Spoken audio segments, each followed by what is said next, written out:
पहाड़ी इलाकों से लेकर मैदान तक बारिश ने बढ़ाई ठंडक। ऊंचाई वाले इलाकों में बर्फबारी का येलो अलर्ट। केदारनाथ धाम में भी बर्फबारी ने बढ़ाई तीर्थ यात्रियों की परेशानी।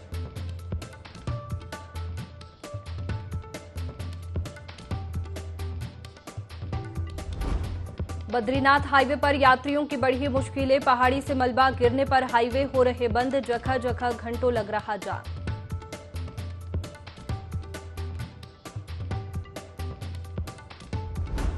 केदारनाथ मंदिर में लगा फर्जी क्यूआर कोड। डीएम ने दिए जांच के आदेश। अब तक हुए दान की जांच करेगी बद्री केदार समिति।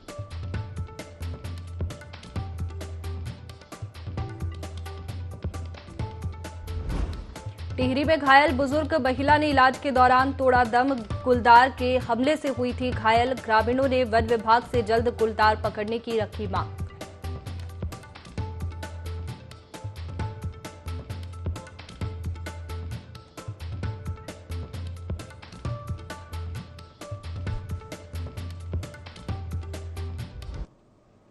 नमस्कार, आप देख रहे हैं देवभूमि लाइव। मैं हूं आपके साथ में वैष्णवी। खबरों की शुरुआत देहरादून से, जहां प्रदेश में मौसम का मिजाज बदला है। पहाड़ से लेकर मैदान तक बारिश जारी है। बद्रीनाथ और केदारनाथ समेत चारों धाम में बारिश जारी है। केदारनाथ धाम के लिए रजिस्ट्रेशन पर भी रोक लगा दी गई है। प्रदेश में 5 दिन बारिश और बर्फबारी का अलर्ट जारी किया गया है। बता दें कि 4 धामों की यात्रा उत्तराखंड में चल रही है और इस दौरान मौसम का मिजाज बदला है, जिससे श्रद्धालुओं को काफी परेशानी हो रही है। पहाड़ से लेकर मैदान तक बारिश लगातार हो रही है और बद्रीनाथ और केदारनाथ समेत चारों धामों में बारिश जारी है, जिसकी वजह से व्यवस्थाएं भी श्रद्धालुओं के लिए की गई है। इसके साथ ही केदारनाथ धाम के लिए रजिस्ट्रेशन पर भी रोक लगा दी गई है। बता दें कि प्रदेश में 5 दिन बारिश और बर्फबारी का अलर्ट जारी रहेगा, यानी कि 5 दिन तक बारिश और बर्फबारी होती रहेगी, जिसकी वजह से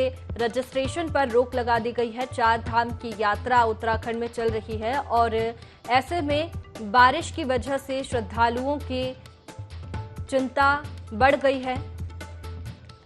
जानकारी लेंगे, ब्यूरो चीफ आकाश हमारे साथ फोन लाइन पर जुड़ गए हैं। आकाश, पहाड़ से लेकर मैदान तक बारिश जारी है, ऐसे में 4 धाम की यात्रा जो चल रही है उस पर असर पड़ रहा है। देखिए, बिल्कुल जिस तरीके से वैष्णवी लगातार पिछले कई दिनों से बारिश हो रही है और आने वाले 5 दिनों के लिए मौसम विभाग ने अलर्ट जारी किया है कि पहाड़ी क्षेत्रों में भारी बारिश और बर्फबारी देखने को मिल सकती है। और यही वजह है कि पिछले 2-3 दिनों से केदारनाथ हो, गंगोत्री हो, यमुनोत्री हो, बद्रीनाथ हो, सभी जगह पर बर्फबारी जारी है, जिससे कहीं न कहीं यात्रा एक तरीके से सुचारू रूप से चल नहीं पा रही है। क्योंकि केदारनाथ में सरकार की तरफ से, प्रशासन की तरफ से निर्णय लिया गया कि मौसम काफी खराब है। उसके चलते ये तय किया गया है कि 3 तारीख तक जो रजिस्ट्रेशन है उस पर बैन लगा दिया गया है, बंद कर दिया गया है। साथ ही साथ लोगों से भी अपील की जा रही है कि वो भी अपनी यात्रा को जो है तमाम प्रिकॉशंस के साथ ही सरकार की तरफ से जो गाइडलाइन जारी की जा रही है उसको देखते हुए अपनी यात्रा को शुरू करें। और निश्चित तौर पर कहीं ना कहीं कह सकते हैं कि मौसम विभाग ने ये भी कहा है कि आने वाले 5 दिन तक इसी तरीके से प्रदेश में बारिश और बर्फबारी देखने को मिल सकती है। और देहरादून की बात करें तो देहरादून में भी लगातार बारिश जारी है कल से ही, और पहाड़ी क्षेत्रों में भी पिछले 2-3 दिनों से बारिश हो रही है। और आने वाले 5 दिनों के लिए येलो अलर्ट जो है वो एक तरीके से मौसम विभाग की तरफ से जारी किया गया है। तो कह सकते हैं कि बारिश ने कहीं ना कहीं तीर्थ यात्रियों की मुश्किलें बढ़ाई हैं, क्योंकि जो लोग यात्रा का प्लान बना रहे थे उनको कहीं ना कहीं बारिश ने एक तरीके से परेशानी हुई है, क्योंकि 3 तारीख तक केदारनाथ के रजिस्ट्रेशन बंद कर दिया, क्योंकि केदारनाथ काफी हाई एल्टीट्यूड में भी है। और ऐसे में अगर बर्फबारी जिस तरीके से वहां पर देखने को मिल रही है उससे कहीं ना कहीं यात्रियों को काफी परेशानी भी हो सकती है। तो इस स्थिति में तय किया गया है कि 3 तारीख तक केदारनाथ की यात्रा को जो पंजीकरण है उसको बंद किया गया है। और साथ ही साथ लोगों से भी अपील की जा रही है कि साथ ही जिस तरीके की गाइडलाइन प्रशासन की तरफ से जो मौसम विभाग का अनुमान है उसको देखते हुए ही अपनी यात्रा को जो है शुरू करें।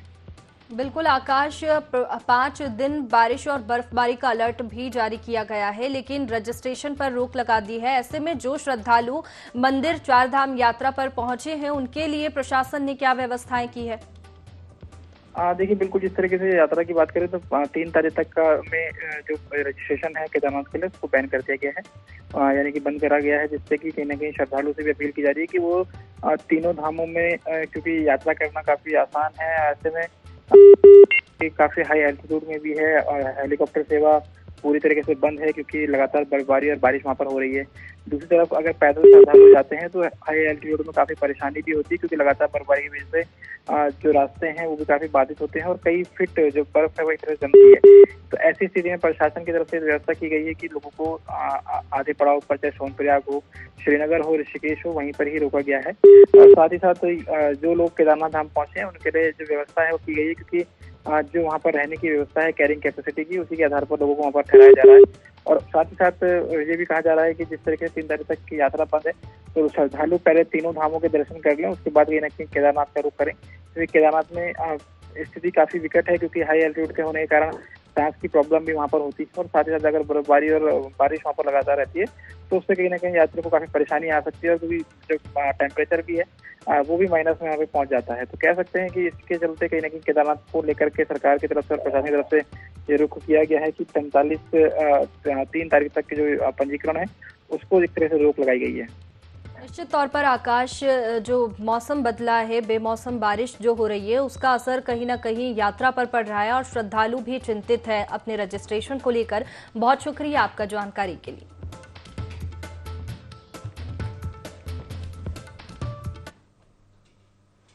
चलिए आगे बढ़ेंगे। कांग्रेस ने 8 अप्रैल से 30 अप्रैल तक प्रदेश में पोस्ट कार्ड अभियान चलाया, जिसको लेकर कांग्रेस जिला अध्यक्ष विनोद डबराल ने प्रेस कॉन्फ्रेंस की और कहा कि अभियान के जरिए कई समस्याओं का निराकरण किया गया। इस दौरान उन्होंने अंकिता हत्याकांड के दोषियों को सजा दिलाने, पहाड़ों में हो रहे बाघों के हमले समेत कई मुद्दों पर निशाना साधा।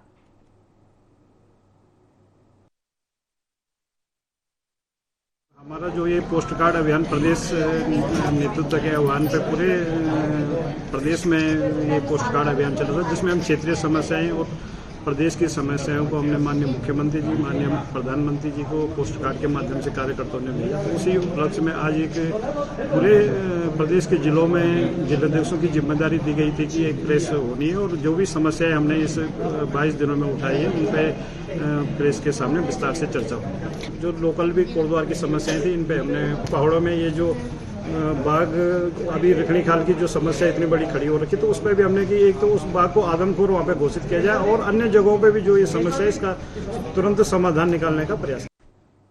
चलिए आगे बढ़ते हैं। बद्रीनाथ राष्ट्रीय राजमार्ग पर पिनौला के पास पहाड़ी से भारी बोल्डर आने के कारण मार्ग अवरुद्ध हो गया था, जिसे खोलने का काम किया जा रहा है। जल्दी मार्ग को सुचारू कर दिया जाएगा। तीर्थयात्रियों और पर्यटकों को असुविधा न हो इसके लिए रोका गया है। तीर्थयात्रियों एवं पर्यटकों को पानी की बोतल, खाने पीने की सामग्री बांटी जा रही है।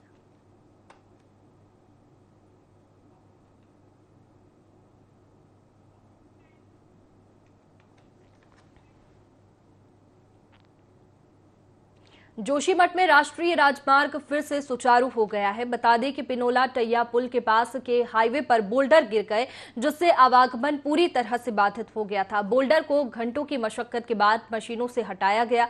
यातायात बाधित होने के कारण बड़ी संख्या में श्रद्धालु जाम में फंसे रहे। जाम में फंसे श्रद्धालुओं को प्रशासन ने बिस्कुट और पानी खिलाया और पिलाया। यातायात दुरुस्त होने के बाद यात्रियों को एक एक करके छोड़ा गया, जिससे यात्रियों ने राहत की सांस ली।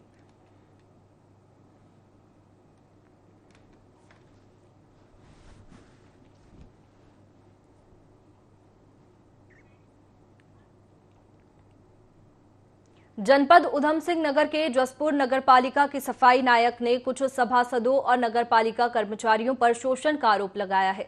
दरअसल सफाई नायक विनोद कुमार का आरोप है कि कुछ सभासदों ने वार्ड नंबर 7 में हो रही गंदगी का वीडियो वार्ड नंबर 9 का बताया और षड्यंत्र के तहत सफाई नायक को पद से हटाने का प्रस्ताव पारित कर दिया। सफाई नायक विनोद वार्ड 9, 5 और 4, 8 में सफाई करता है। वहीं वार्ड के लोगों ने विनोद कुमार का समर्थन किया और उसे पद से हटाने पर नगरपालिका में धरना देने की बात कही। नंबर 5 में रहता हूं और मैं यहां पिछले अलग से इसी उसमें जो है वार्ड मेंबर का जो है चुनाव भी मैंने लड़ा है। उन्होंने सफाई अच्छी करी है और पहले उसने करी थी, लेकिन पहले सफाई बिल्कुल नहीं होती थी।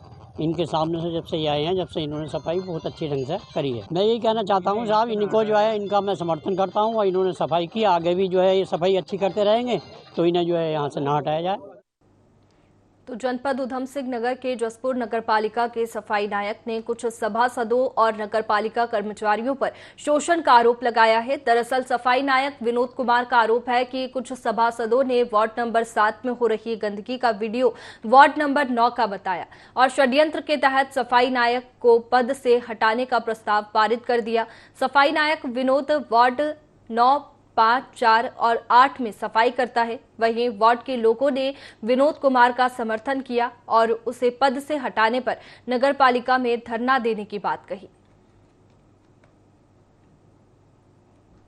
जोशीमठ में पौराणिक गरुड़ छाड़ मेले का आयोजन हुआ। मेले में बड़ी संख्या में प्रदेश भर के श्रद्धालु शामिल हुए। मेले में अद्भुत मखौटा नृत्य की प्रस्तुति दी गई। मान्यता है कि मेले में भगवान कृष्ण को छूने वाले को पुत्र रत्न की प्राप्ति होती है। मेले में गंगा आरती आकर्षण का मुख्य केंद्र बनी रही। बता दें कि गरुड़ छाड़ उत्सव जोशीमठ के बड़ा गांव में मनाया जाता है। मेले में ग्राम प्रधान विमला भंडारी, ब्लॉक प्रमुख हरीश परमार, नगरपालिका अध्यक्ष समेत हजारों नागरिक उपस्थित रहे।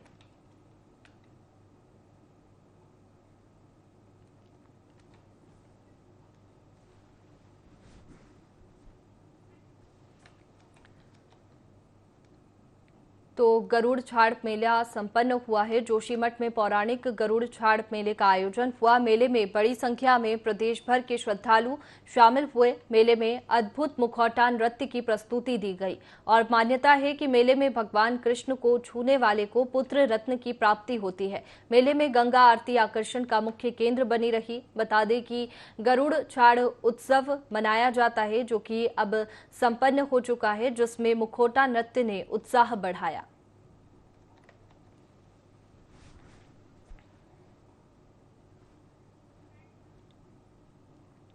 और अगली खबर देहरादून से, जहां बद्रीनाथ और केदार मंदिर में QR कोड लगाने के जांच के आदेश दिए गए हैं। डीएम मयूर दीक्षित ने ये जांच के आदेश दिए। दोषियों पर कड़ी कार्रवाई की जाएगी।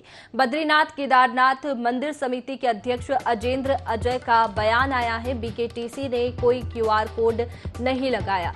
पुलिस को तहरीर देकर मामले की जांच की मांग की गई है। दोनों धामों में कपाट खुलने के दिन ही QR कोड लगाए गए थे। अफसरों के संज्ञान में आने पर कोड उतार दिए गए थे। बता दें कि बद्रीनाथ और केदारनाथ मंदिर में QR कोड लगाने के बाद में जांच के आदेश दिए गए हैं।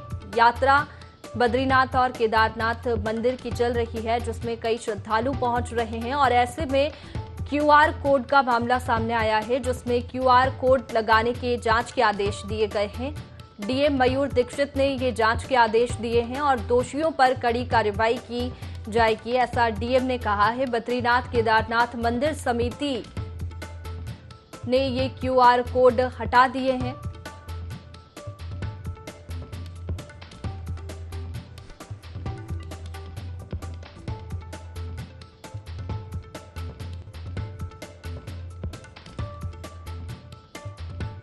तो BKTC ने कोई QR कोड नहीं लगाया है, ऐसा अजेंद्र अजय ने कहा है और पुलिस को तहरीर देकर मामले की जांच की मांग की गई है। बता दें कि कई श्रद्धालु यात्रा के लिए पहुंच रहे हैं।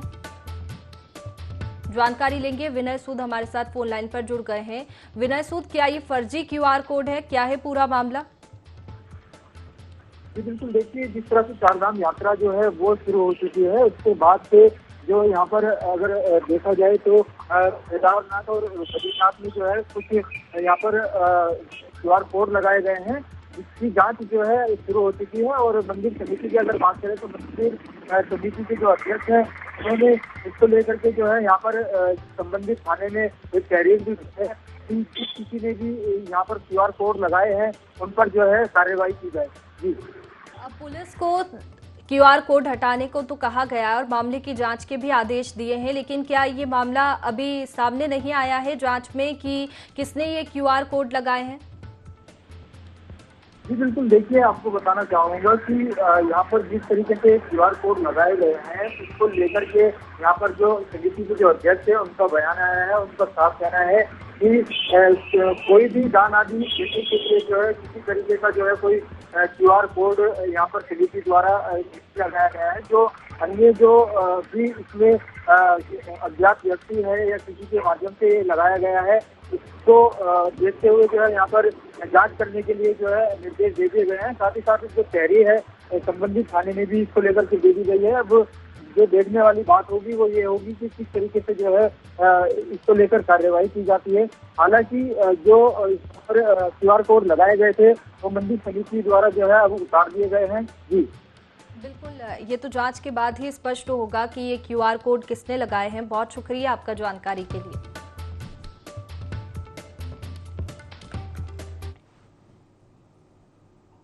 चमोली के हाईकोर्ट में खुशी की लहर दौड़ पड़ी है। दरअसल अधिवक्ता पंकज पुरोहित को नैनीताल हाईकोर्ट में न्यायमूर्ति बनाया गया है।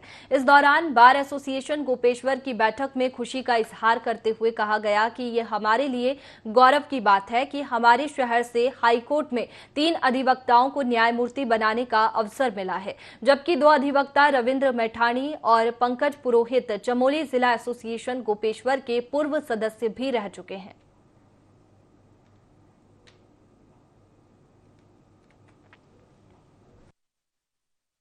आज माननीय उच्च न्यायालय नैनीताल में हाईकोर्ट जज के रूप में शपथ लिए हैं। ये जनपद चमोली और बार एसोसिएशन चमोली के लिए गौरव का पल है। हमारे जनपद से पहले से भी श्री श्यामवाल साहब इलाहाबाद हाई कोर्ट में, रविंद्र मैठाणी जी नैनीताल हाई कोर्ट में और अब पंकज पुरोहित नैनीताल हाई कोर्ट में जज बने हैं।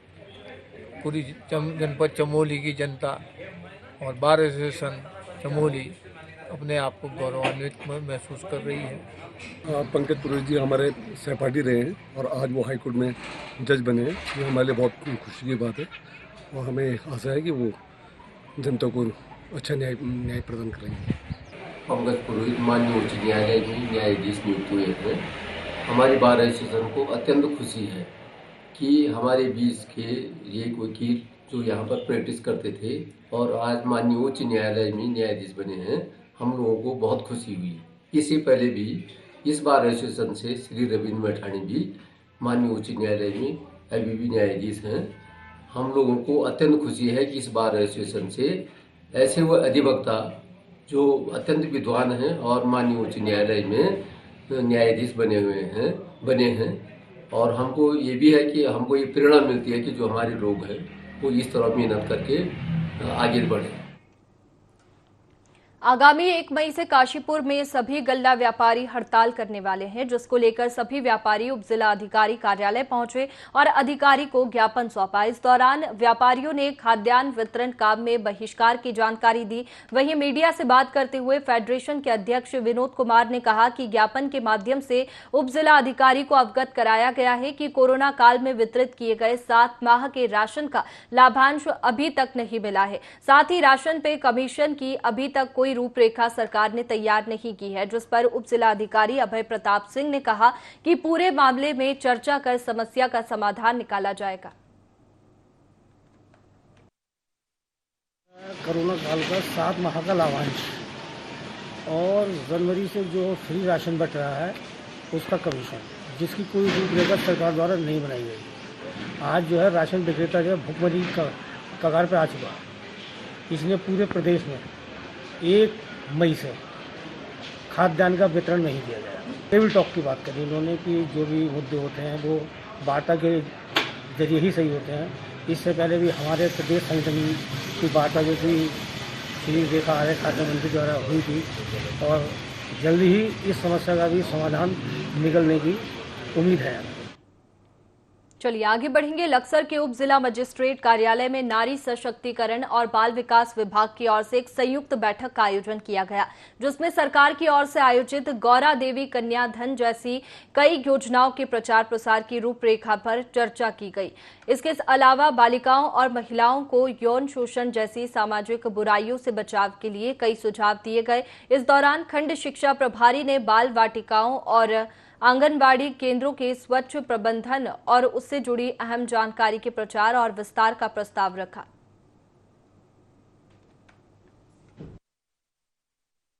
योजनाएं उनकी चल रही है, गौरा कन्या धन योजनाएं जो है वो चल रही है, उसके बारे में उन्होंने जानकारी दी।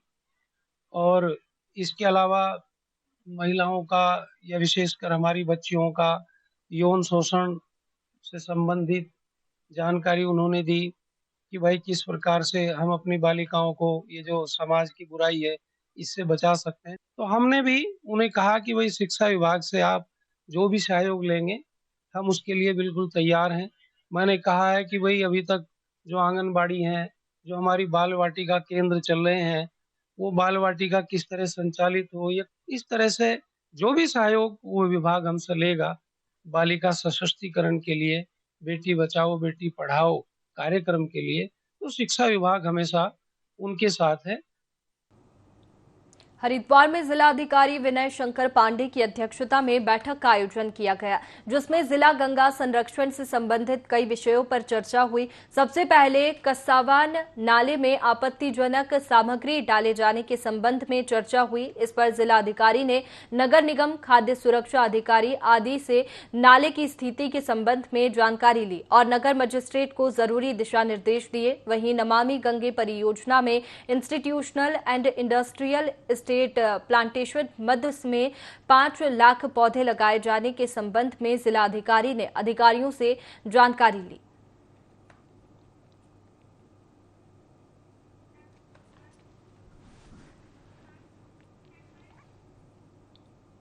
उत्तराखंड सरकार चारधाम यात्रा को लेकर हर प्रकार की सुविधा और पर्याप्त व्यवस्था को लेकर गंभीर नजर आ रही है, जिसमें शासन, प्रशासन और पुलिस की तमाम भूमिकाएं शामिल है। इस दौरान हरिद्वार के वरिष्ठ पुलिस अधीक्षक अजय सिंह की ओर से यातायात को नियंत्रित करने के लिए जरूरी निर्णय लिया गया। बता दें कि पुलिस अधीक्षक के मुताबिक यातायात को नियंत्रित करने के लिए चारधाम यात्रा को लेकर वाया लक्सर के रास्ता सुरक्षित माना गया है।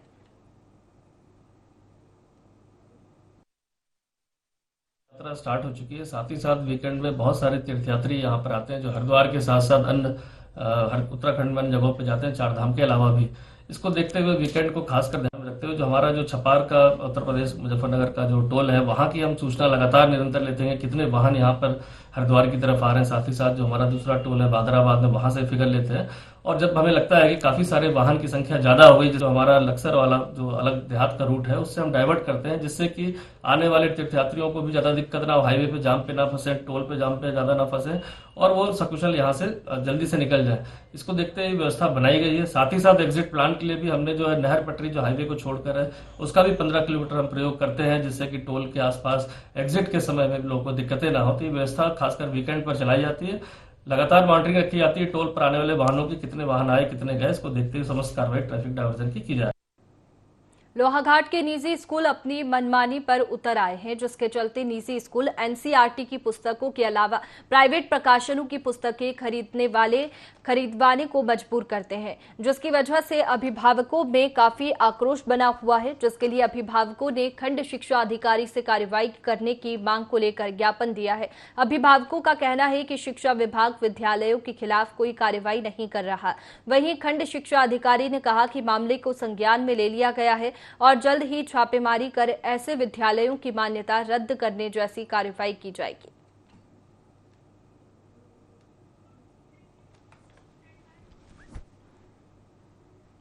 फिलहाल देवभूमि लाइव में इतना ही। मुझे दीजिए इजाजत। आप बने रखिए IND 24 पर। नमस्कार।